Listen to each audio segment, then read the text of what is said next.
everyone. I'm Erin Nevius, ACRL's content strategist. Thank you for joining us today for this webinar offered as part of ACRL's Together Wherever virtual event. Our goal for these webinars is to bring our colleagues together to discuss ways to best meet the needs of the library community during this uncertain time and beyond. We appreciate you being with us today. While I go over a few reminders, feel free to put a brief introduction of yourself and say hello in the chat box. I will also be here to monitor the chat and moderate the questions at the end of the session for presenters. As previously mentioned, today's session is being recorded. We'll post the link to the recording on the ACRL Together Wherever website. The ALA Statement of Appropriate Conduct applies to all ACRL events, including virtual, and we encourage respectful discourse on Twitter using hashtag ACRL Together 2020. The presentation will be 1 hour in length and we'll leave the Zoom room open for an additional 20 minutes after the presentation for optional networking and questions. You can also join the ACRL Together Wherever ALA Connect community space to connect with your fellow attendees and continue discussions about the presentations. When you leave this session, you'll see a brief evaluation and we greatly appreciate your thoughts and feedback. Thank you in advance. This webinar is Reframing Reference Services, Perceptions and Futures of the Reference Desk, Findings from a Mixed Methods Survey of United States Academic Libraries. I'd like to thank our presenters, Ashley Learman, Samantha Kennedy, and Daniel Kipnis for being with us today. Presenters, feel free to start when you're ready. Good afternoon, everyone. Thank you for being here. My name is Sam Kennedy, and I'm the Information Literacy Librarian at Rowan University. Hi, good afternoon. I'm Daniel Kipnis. I'm the Life Sciences Librarian at Rowan University. Hi, I'm Ashley Learman. I'm the Instruction and Education Librarian, also at Rowan. So if you can see on our first slide, we're asking you to participate in Poll Everywhere. Our initial concept for our presentation was that it was supposed to be highly interactive in person. We were trying to translate that as best as possible in the online format. So if everyone could log on to participate, that would be great. We're all going to turn off our cameras now to make it a little bit easier for the presentation and get started. Okay. So just what we're going to go over today, we have our background information on why we did our study. We have statistics, we have takeaways and directions for further research, and then of course the Q&A at the end. So our purpose, we wanted to do an environmental scan to investigate our reference model at Rowan University. We had a lot of shifting and changing within our own personnel. So we had people leaving, we had new librarians coming on. I will tell you that I have been at Rowan for a little over 5 years now, and out of the 3 of us, I have been at Rowan the longest. So we have had a lot of change in that time. We also wanted to know more about librarians' attitudes and perceptions of the physical reference desk. And we did an initial survey just in New Jersey public colleges and universities in the fall of 2018. We had 10 respondents and we presented that at a local conference in January 2019. Then we did our national survey of universities and colleges in spring of 2019. We had 239 individual institutions respond. So of the 239 responses, they're all individual institutions. They're not people, but institutions. And we did make slight changes on our initial survey based on the data that we collected. Thanks, Sam. I'll walk you through now some of the demographics for the respondents that we got from the 239. We'll begin with the breakdown between private and public institutions. The majority of them were public institutions with 57% responding, approximately 136 of the 239 were public. The next slide outlines how many institutions offered faculty status, and the majority of them did offer faculty status, 60%. So 143 of the 239 did offer faculty status to their librarians.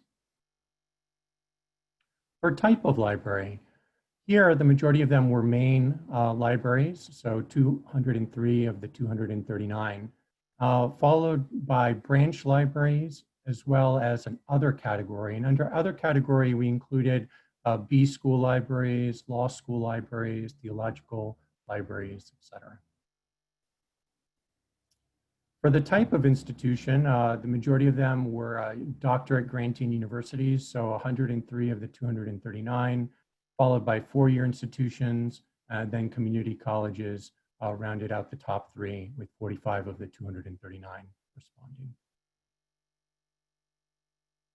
For student full-time enrollment, the majority of the respondents fell into the range of over 1,000, but less than 5,000, with 100 institutions responding, followed by 45 institutions with over 5,000 full-time enrollees and less than 10,000.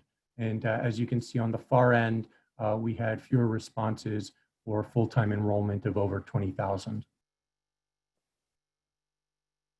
We went ahead and used the census breakdown for determining whether an institution was from an urban, suburban, or rural setting.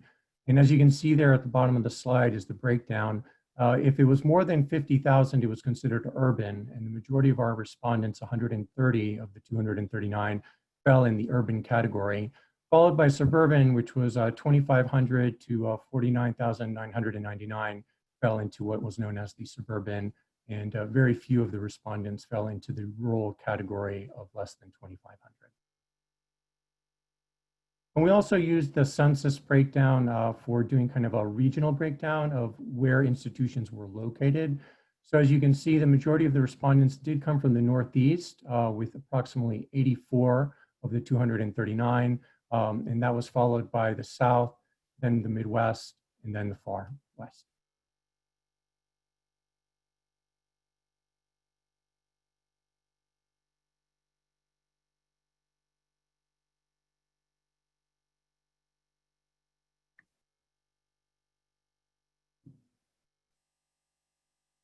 Ashley, are you there?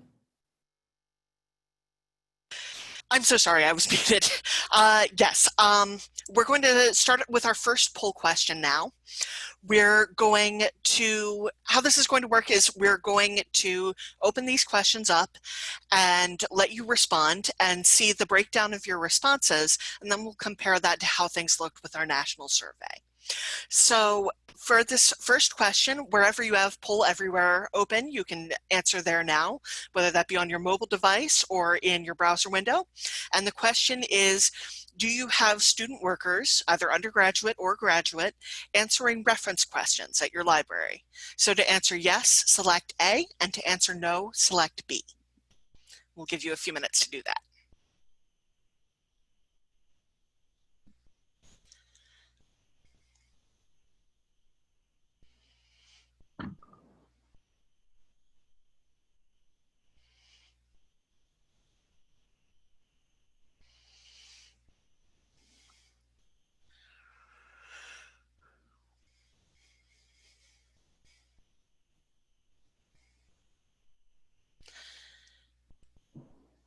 All right, so we're still collecting a few responses, but it seems like we're almost evenly split, with slightly more of you responding that no, student workers don't answer reference questions at your institutions than do. All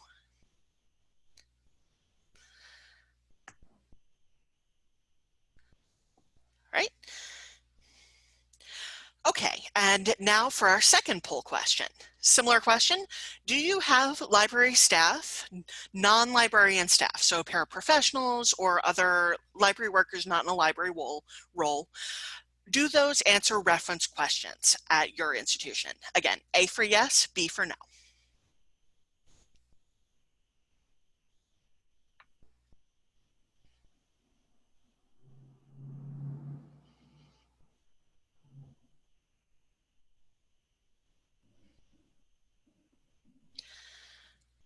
All right, so we're continuing to have some responses come in, but it looks like actually about a little more than half of us, about 60%, are saying yes, that non-librarian staff answer reference questions, and about 40% are saying no. All right, so here's sort of a general breakdown of how people responded in our survey to these questions about reference staffing. So as you can see, the most common response, especially with student workers or part-time or adjunct librarians, was that there were none of these people answering reference questions there. So 0 of these categories.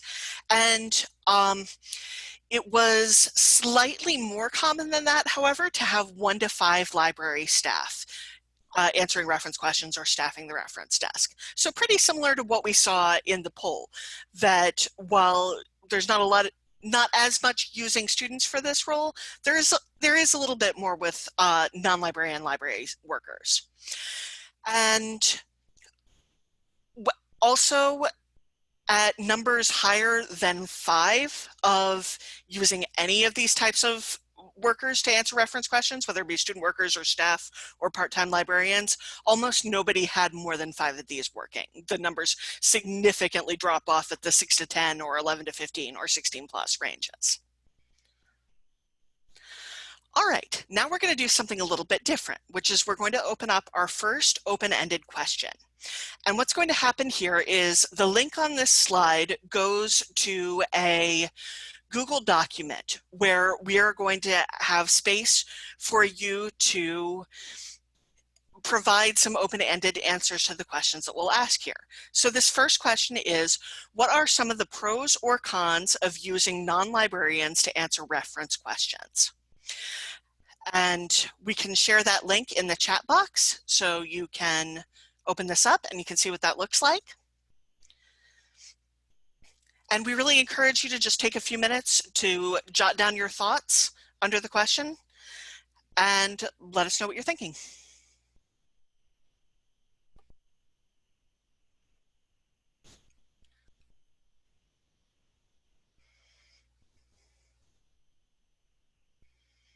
We do want everyone to know that this Google document will be available for everyone after the presentation too. At the very beginning of the presentation on the front slide, I had a link to our institutional repository where our slides live and where also a link to this document lives. That link will also be at the end of the presentation, so everyone can have access to that so they'll know where they can go to get this content. We will also update with the poll everywhere data so everyone can see that too.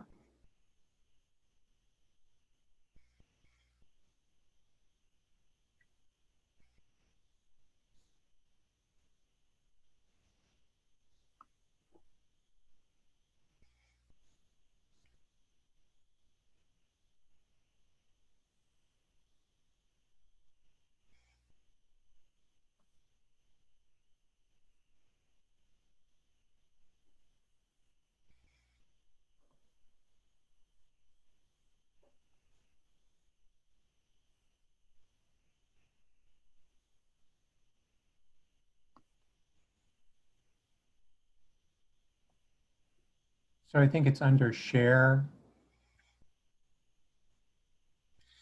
There we go. Yeah. Sorry for the confusion there, folks. If you reload the document, you should be able to edit it.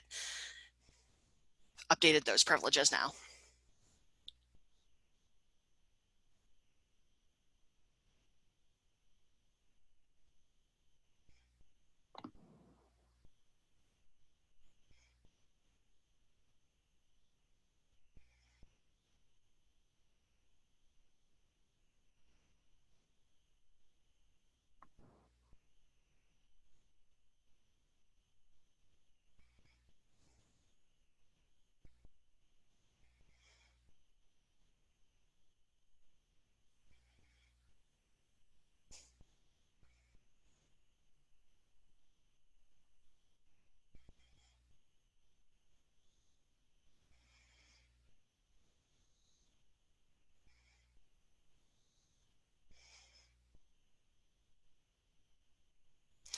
All right, and I apologize that it seems like the heavy traffic is overloading the document a bit.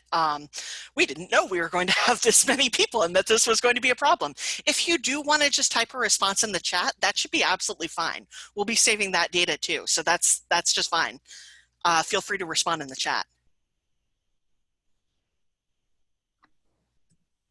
Okay, we're gonna go back to the presentation, but again, know that all of this will be open and you'll have access to all of it.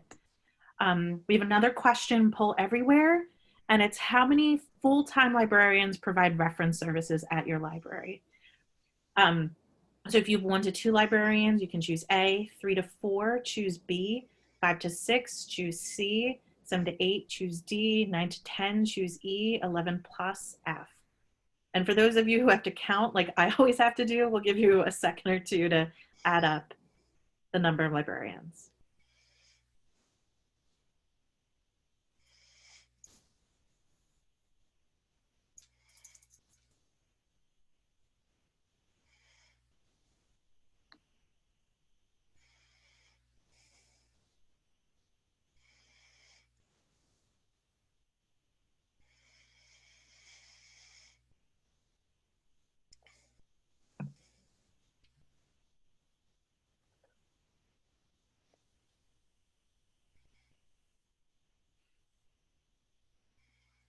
So we can see coming in that 11 plus is at over 20%. And then the next highest 2 are 3 to 4 to 5 or 5 to 6. So those are the numbers that seem to have the most. We can see that what's reflected in our data after the next question. So how much time do you spend in a typical week answering reference questions? When we say answering reference questions, we don't mean sitting at a reference desk. We mean actually answering reference questions. So if it's in person, virtual, by email, by phone, if it's 0 to 20%, A, 21 to 40%, B, 41 to 60%, C, 61 to 80%, D, and 81 to 100% E.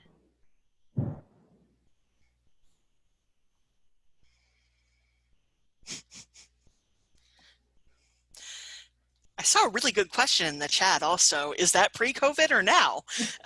I think we would have to say pre-COVID, just for the sake of argument. And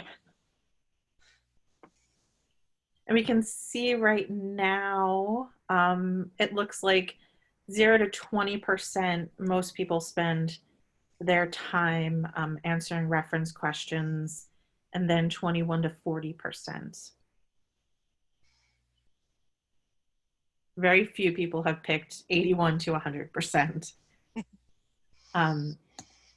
And for our data, when we were looking at the number of librarians providing reference services, you can see typically it ranged smaller. So we had 54 respondents say 1 to 2 librarians, 55 say 3 to 4 librarians, and 44 say 5 to 6. And this list lines up nicely with the FTE responses that we received. But we did have 30 still say 11 plus, and we didn't have that many very large schools with large FTEs respond.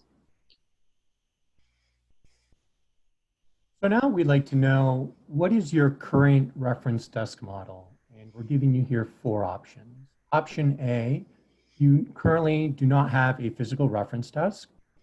Option B, you have a traditional standalone reference desk. Option C would be a shared services desk combined with other areas like access services. Or D, you have an information commons, learning commons model for your reference. And this is, again, pre-COVID. We ran our survey before everything shut down.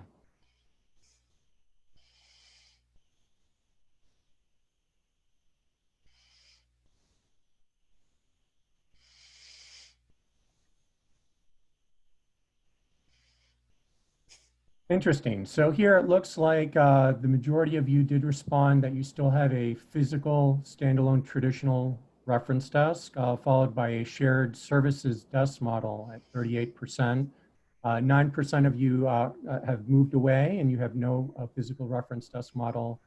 And lastly, here it looks like 8% with an information commons model. So how does this line up to what we found from our responses? Very, very similar. And you'll see here that 108 of our respondents do still have a traditional desk model, followed by a shared services model with 34%. What we found interesting here is that 34 of our 239 respondents, approximately 14%, no longer have a physical reference desk.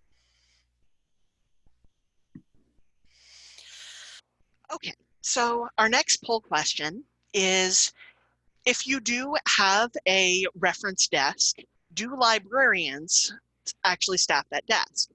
So A for yes, B for no, or if you do not have a reference desk or for some other reason this isn't applicable, you can select C for not applicable.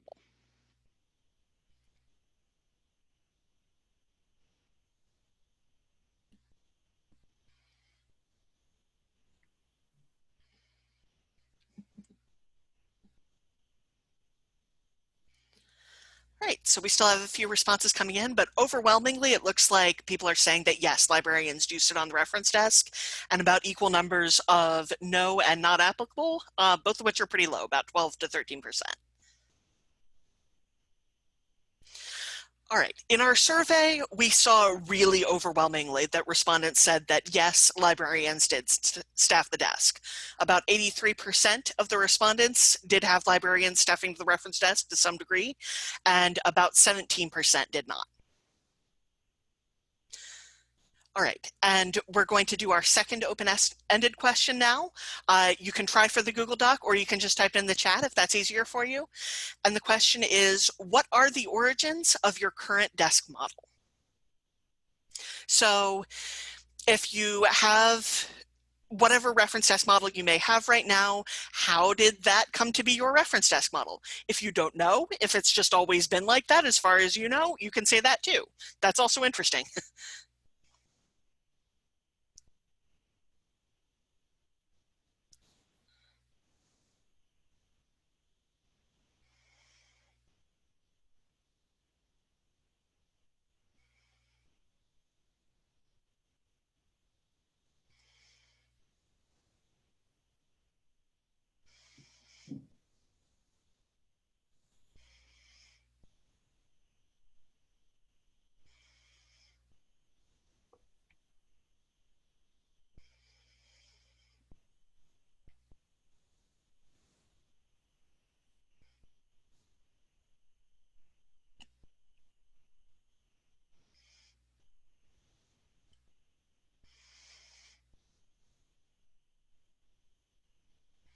And again, if you can't access the Google Doc, please do use the chat box.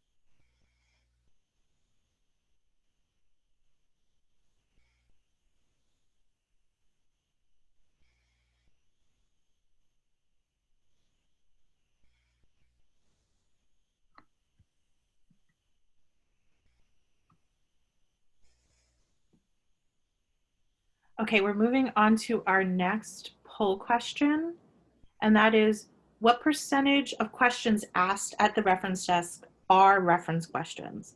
So this would exclude any directional questions, like asking about where the printer is located or where the bathroom is, that I know seem to be a lot of the share sometimes.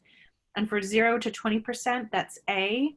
For 21 to 40%, that's B. For 41 to 60%, that's C. For 61 to 80%, that is D. And for 81 to 100%, that is E.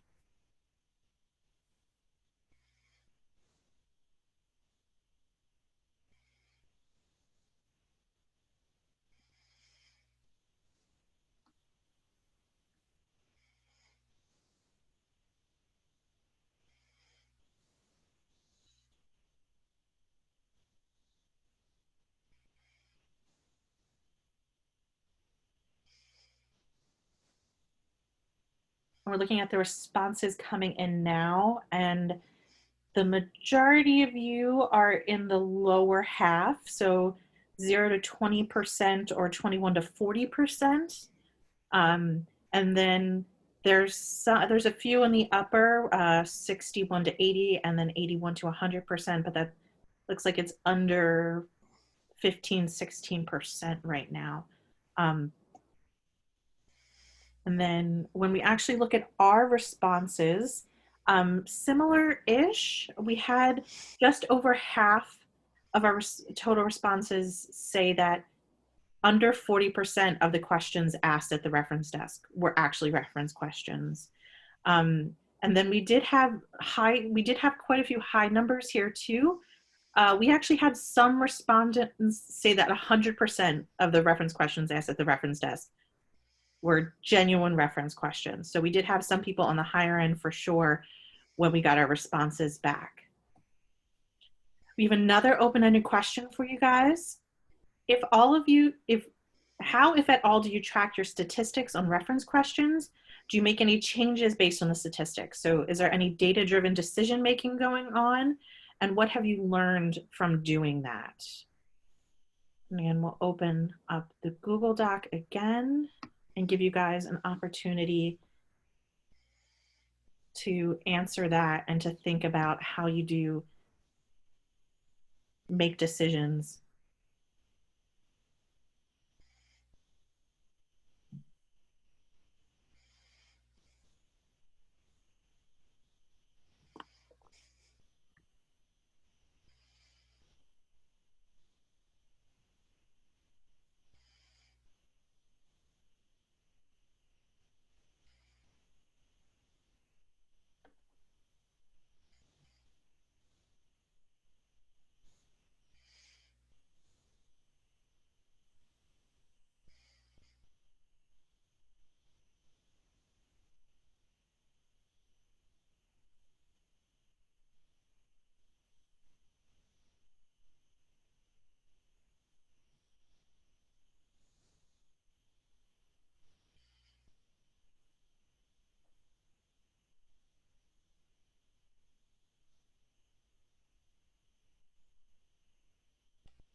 So the next three poll questions, we're going to transition for a moment. And the next questions are going to focus in on issues of necessity, value, and support with regards to the reference desk. So the first question that we're going to ask here is a physical reference desk necessary in your opinion?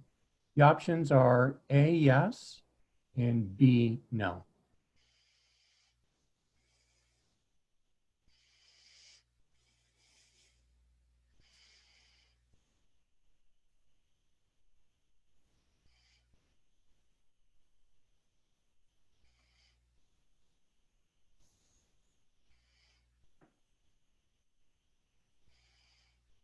Results are coming in, and it looks like close to almost like 60% of you are saying yes, whereas 40% of you are saying no, that it's not necessary.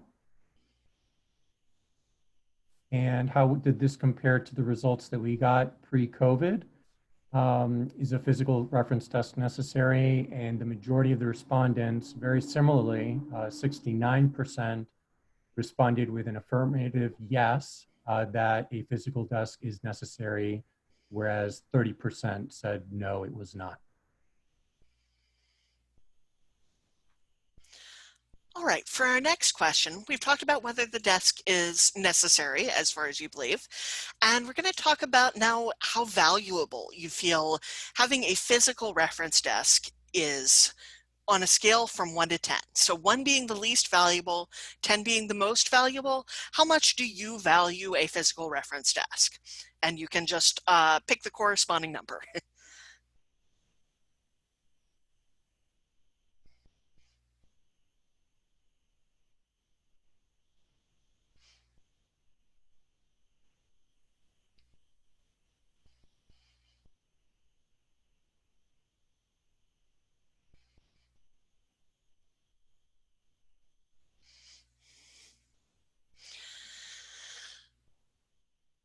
All right, so it looks like the majority of our responses are coming in that sort of 7 to 10 range, although we do have some 5 to 6 responses coming up pretty strong. Not a lot of people picking 9 for some reason. That's interesting. But yeah, for the most part, it seems like that value is being placed on the higher end of the scale. And that is exactly what we saw in our survey, if not even stronger in our survey responses. The vast majority of the respondents rated the physical reference desk at a 7 or higher, and honestly, even at an 8 or higher. Those were really some of the highest concentrations of the numbers. Very few people responded with anything lower than a 5 in terms of the value of having that physical desk. And our last poll question for the day is, do you support maintaining a physical reference desk? If you strongly support, you would choose A. If you somewhat support, you would choose B. If you neither support nor oppose, you choose C. If you somewhat oppose, you choose D. If you strongly oppose, you can choose E.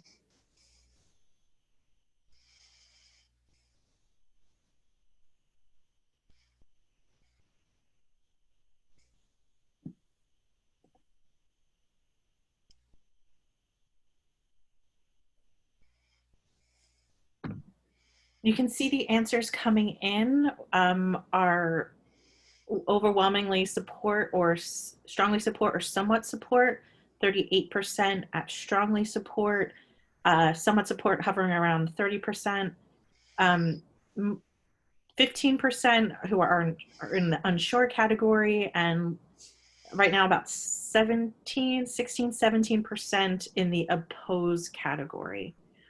And as we look at the results that we got from our survey, it's very similar, if not even a little bit stronger. We had 75% of people strongly support or somewhat support maintaining a physical reference desk. Neither support nor oppose, that middle ground, around 13%. Strongly oppose or somewhat oppose is under 12%.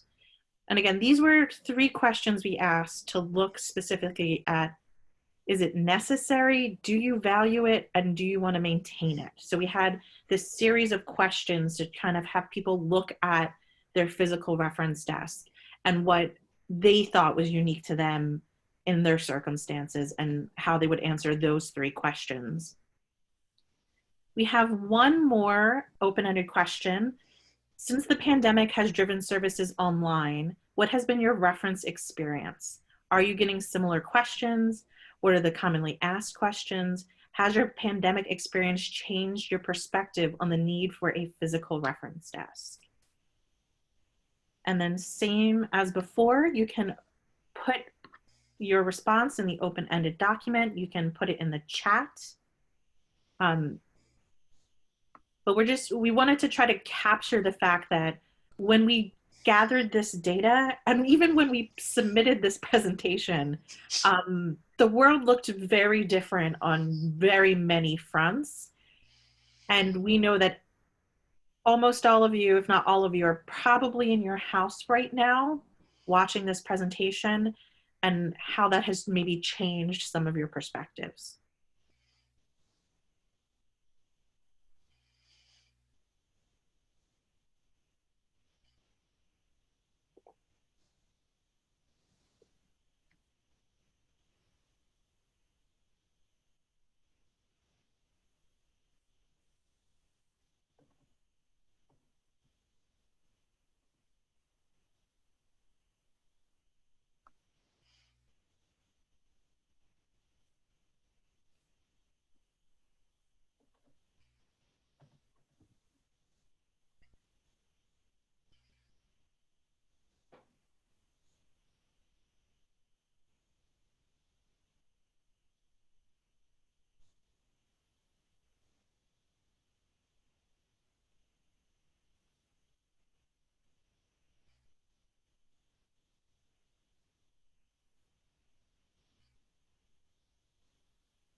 I feel like this is almost like a cathartic exercise, and it'll be really interesting to see that other people are having similar or very different experiences with the shift that we've all had to experience.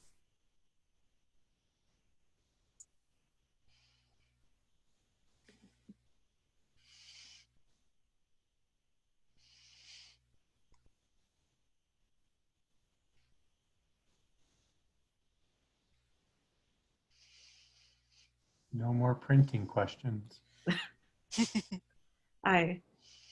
That's always important, right?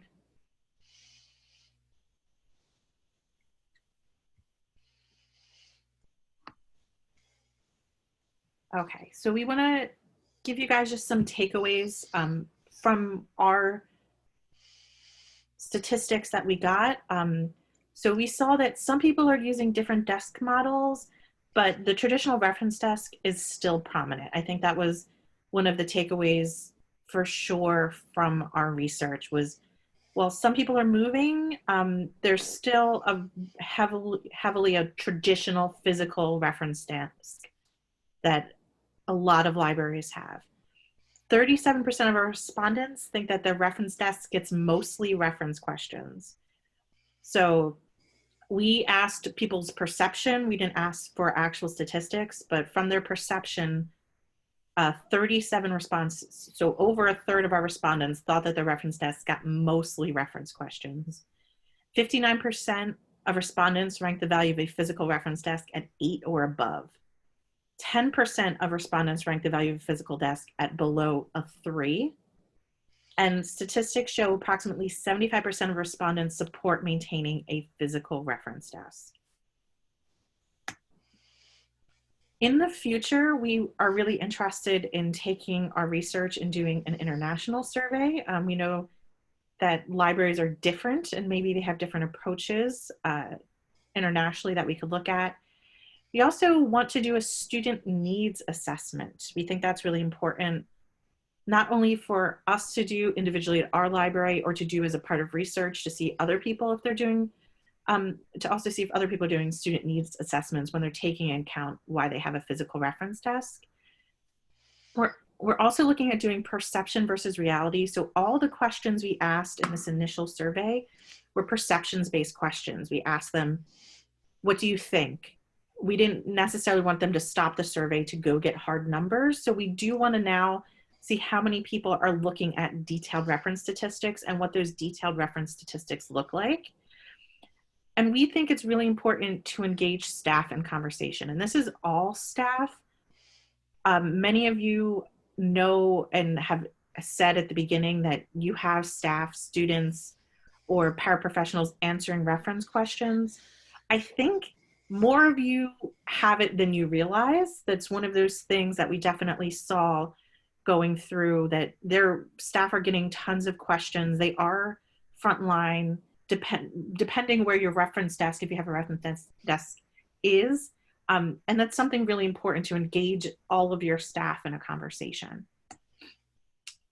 Here is our contact information. So you have our emails. You also, again, at the bottom of the slide, that link is a link to our institutional repository that has the slides from today on it, including a link back to that Google document. That Google document, again, we will update with anything we got from the chat box, and we will update it with our Poll Everywhere data so you guys can see that too. I will also tell you, we specifically did not give you any of our opinions on anything that's going on. So if you're interested in what our opinions are or what our situation is at our library, we kind of didn't want anyone to have any ideas going into what we thought. Please feel free to ask them now. Ask us any questions you would like regarding our research, our experience, and what we know. And I'm going to share my camera again so people can see me if they would like. I also just want to thank everybody really quickly. I think this was kind of a big experiment for us in a lot of ways. And I know we had a couple hiccups, but I just really appreciate you're all bearing with us and being flexible when things occasionally do not go according to plan. So thank you. Sam, there were two questions in the chat. One was, what are we currently doing at Rowan with our reference model? And the other question that I saw was, who answered our survey? So was it head of reference? Was it library directors? Who did we ask to complete the survey? Okay, so I will give you the answer to what is going on at Rowan pre and post COVID so you guys understand. This survey for us was actually our push to get rid of our physical reference desk. When we looked at all the statistics that we had and everything, we decided to get rid of a physical reference desk. We do not, as librarians, we're in the reference and instruction department. We don't sit at physical reference desks. So we don't have one. We were a consultation model. We heavily pushed consultations, and we also had trained our frontline staff, both our student workers down at the front desk, and we trained our paraprofessionals that were down at the front desk to be able to answer questions and then refer what they could not. We will tell you that even though we had chat, we get very, very few chats. Even post-COVID, when everything moved online, we got very few chats. It was an exercise in futility. I created an entire chat schedule, and I think I might have been the person who had the most chats through the entire period, and I got 10 maybe before the semester ended. We do not have a pop-up chat within like our catalog, for example. Yeah. One of the theories that we have is that the reason why our numbers went down, I think people were just kind of rushing to prepare the materials and get to the end of the semester. I think if we continue kind of in an online environment into the fall, I would expect those numbers to go back up. Yes, and a lot of people were saying, I saw in the document, that the questions they're getting are like, when is the library opening again? 100%. I have faculty emailing me constantly, like, when can I get ILL? And it's like, I genuinely don't have a question. I can't answer that question. So post-COVID, we did move completely and totally online. And then what was the other question, Dan? The other question was, who did we ask to answer our survey when we sent it out? So we asked one individual at each institution, and we asked for anyone in the reference and instruction department. We didn't necessarily ask for the head. Not every department has a head. We didn't want, and sometimes directors might not sit on the desk and they might not actually have a good feel for what happens on the desk. So we did ask for someone who engaged in reference to respond to our survey. That was one of our priorities, was to have someone who engaged in reference to answer our questions. We didn't want people like directors always answering questions, because our director, when we still had a desk, our director did not sit on it. And honestly, she would not have been able to answer some of the questions, or she would have had to ask us anyway, as the people who did sit on the desk when it happened.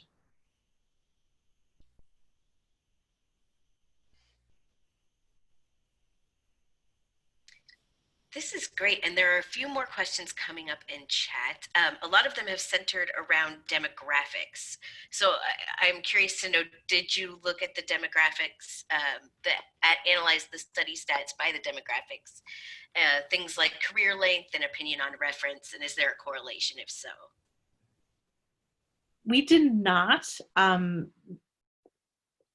Because we're trying to get like institutional wise responses and not individual responses, we didn't look for career length. We were trying to look at an entire institution. So that's why things that were more important to us were FTE and whether librarians had faculty status and things like that, because those are institution-wide or ideals rather than, I know at our library, if you would ask a person who has been there longer, they were not as excited when we got rid of the physical reference desk. And we had many I would say, like, it was a hard decision. We had many discussions, and it actually comes up still. It still comes up. It's both a point of excitement and contention. And we also recognize that it's not entirely a new topic or a novel topic for that matter. Someone posted in the chat that there was an article published in 2007 about the discussion of eliminating reference tests or not. So I guess we can say it's a popular topic talk about in our profession. Yeah, I mean, we're also, in the interest of full disclosure, we're also working on, publication on this and other things. And I've done some literature reviewing toward that end. And I can say that I've been seeing people talking about this back to like almost 2000, that we've been talking for a long time about whether we need the reference desk or not. I think we have yet to come to any real conclusion. I think that's probably because in a lot of cases it really depends. And we have, in spite of how long that discussion's been going on, we can see in this survey that the vast majority of people are still using a single standalone traditional reference desk staffed by librarians. So even if we do have a lot of questions about it, people aren't exactly rushing to make changes based on those questions either. So food for thought.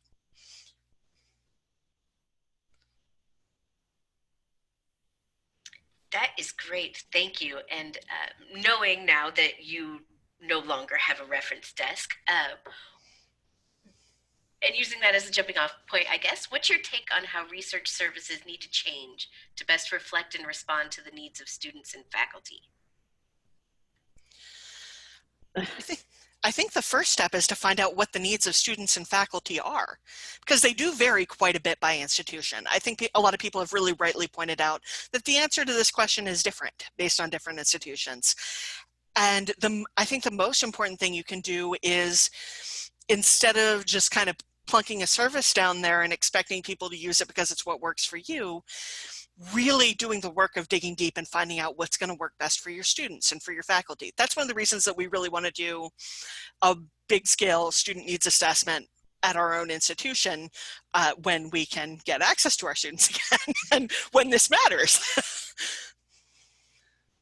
It's interesting, in the chat, people are talking about a combination of research and writing centers. That is interesting.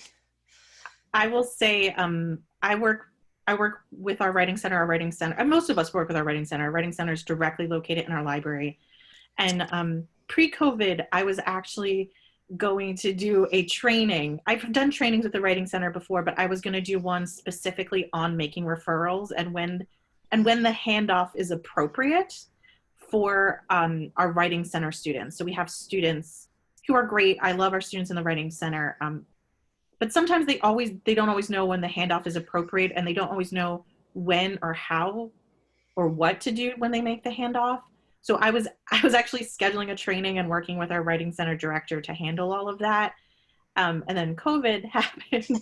So yeah. There's a lot of different ideas of what could work there, and knowing that libraries are not the only place people ask questions. In fact, it might be one of the last places some people go to ask questions, and that a lot of the students I see, I think a lot of people can confirm this, are repeat customers that are students who I've built trust and rapport with, who genuinely have no problem emailing me or requesting, especially now that we're working from home online, they're requesting, we have requesting WebEx meetings and things like that. So that's really important to know too, is you might not be getting the students, and that there are other options and other places they're asking for help, and finding connections and partners on campus is really important too in helping with that. Yeah, similarly, I had planned this spring also to do a couple of events and programs in partnership with the Writing Center, where we would have like a research and writing cafe, where we would have both writing tutors and research and instruction librarians on hand, so we could kind of pass back and forth, we could get together in a group, we could cross the streams of the different things that we do, and we were very excited about that. And then of course everything fell apart, so hopefully we'll get back to that at some point. But yeah, I think it is, a lot of the distinctions that we draw between our different services and approaches are really a little bit artificial as far as students are concerned.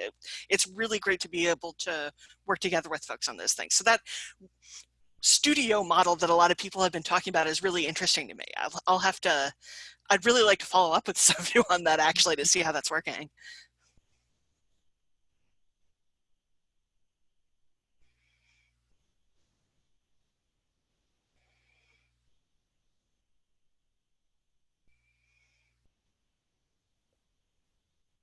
This discussion in the chat is fantastic. And I did want to surface another thing for the presenters, which is, what was your experience with faculty and community members using the desk, and how is that translated? I I would say that our faculty did not really use the desk. We have, again, I started at Rowan a little over 5 years ago now, and there's a liaison model there, and there was one in place, and there had been one in place. I find adjunct faculty, which are still an incredibly important population, are the ones that are more likely to come to the desk. That if a faculty member knew you, they knew you. They were probably a heavy library user. They came, they knew where your office was. They would just come to your office. They would check for you. Lots of faculty like to call, of course. They still like the phone. Got a lot of phone calls. So that, I think that has been like the faculty experience for me, is that most of it has always been direct communication since I started. And a lot of the interaction I've had has been adjuncts, which are still a great opportunity, but, and our public, in the way of public, we don't necessarily get, while we're a public university, we don't have that many public. We are in a very small town, so. Yeah. We have just under 20,000 FTE, and it's a very small town. The university is kind of the town. Yeah. So we have, while we have a pretty decent FTE, I would say not very many public patrons whatsoever. There's a few comments here about like the presence of our desk. I assume that's kind of like almost like an architecture question coming our way as to kind of how it's laid out and where it's located. That probably contributes as well as to our reduced reference traffic, in that we have our traditional desk on the top of our second floor. So as students walk in, we have a normal information desk, an access services desk, and that's the first thing they see. And I think they tend to get the majority of the questions of more ready reference, and they're encouraged to send the students upstairs to talk to us at the reference desk when more intricate, in-depth questions need addressing. But that's something I think that in conversation with librarians at other institutions, we've discovered that you know, the architecture, the flow of a building also contributes highly to the usage of Yeah. Yeah, and unfortunately there are various, I think, logistical and staffing issues of all kinds why we couldn't put together a shared services desk with the information desk. But I don't know, that might have been helpful in another universe. Yeah, so I actually sat on a group where we were redoing our reference space and we were redoing our front desk space, and I came up with a lot of ideas that I thought were great of how we could try to make something happen. Our space just doesn't quite allow for it, which is a problem because the space was always intended for our second floor to be reference space, which is, as we all know, highly inconvenient. Not great, yeah. So that was a huge sticking point, I think, for our space in particular with what we had. Architecture matters. I mean, I think we see tons of evidence of that in the literature too.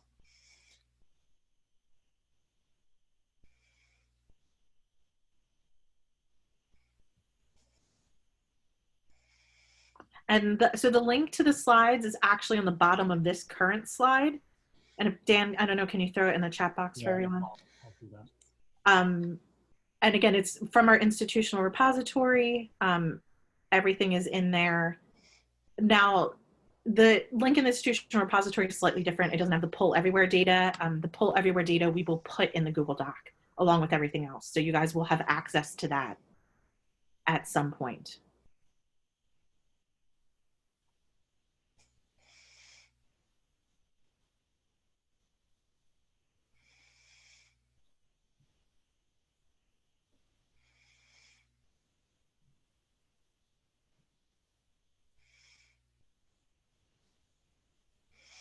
Do you have any final questions? We're more than willing to answer everything. I will say, at our institution with our population, our students, the data we actually collected on who was coming to the reference desk and who wasn't, it made sense for us to get rid of our reference desk. It does not at every institution. There are definitely some institutions that have done differently, but it made sense at our institution. Yeah. And I think a lot of what we really took away from doing this survey was seeing how sometimes aggressively our profession really values the reference desk. Like that a lot of those perceptions can, I mean, it's really obvious that it's something that's very, very dear to people's hearts and that people are really, really invested in. And I think that's not necessarily incorrect, but it does mean that we have to be extra careful that we're asking ourselves the question of, are we keeping this thing because we value it, or are we keeping it because it's actually what's serving our students best in our particular instance? And it's important to look at that stuff, to really challenge yourself on that question. Someone asked how we train our staff. So we actually have a librarian who trains our front desk staff. She's great. And then we've also trained them to use our referral form. So we have a consultation form on our website.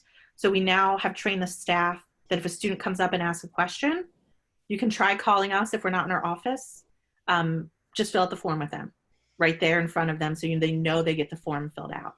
So it's really important for us to have that handoff and it to be an actual serviceable thing they get at the end, that they know that they can engage with us. I also took, someone made a comment about the captions. This is just part of Google Slides, and that anytime you use Google Slides, you can actually use captions. So if you would like to do this, you 100% can. You can use this if you use Google Slides. It's probably my favorite option. PowerPoint has it too. They do 100%, yes. Yeah. Yeah, it's not perfect, but like they're not bad. I'm really surprised by how good they are. I will tell you, they also do not pick up on what some people might deem bad language. If you want to cuss in your presentation, you're going to have to type your captions out manually. Yes. Well, I mean, or it won't take it. So it will not in any way have bad language in there.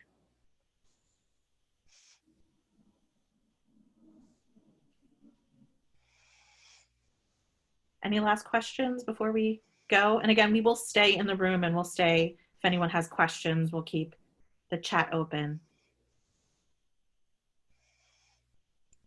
All right, we just want to thank you guys so much for attending today. Thank you.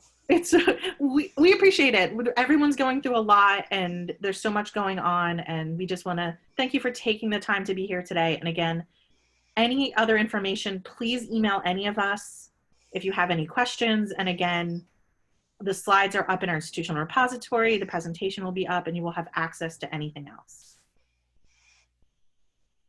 Thank you, everyone. Thanks so much. Yes, you will have access to the Google Doc. Someone just said that. You will have access to the Google Doc.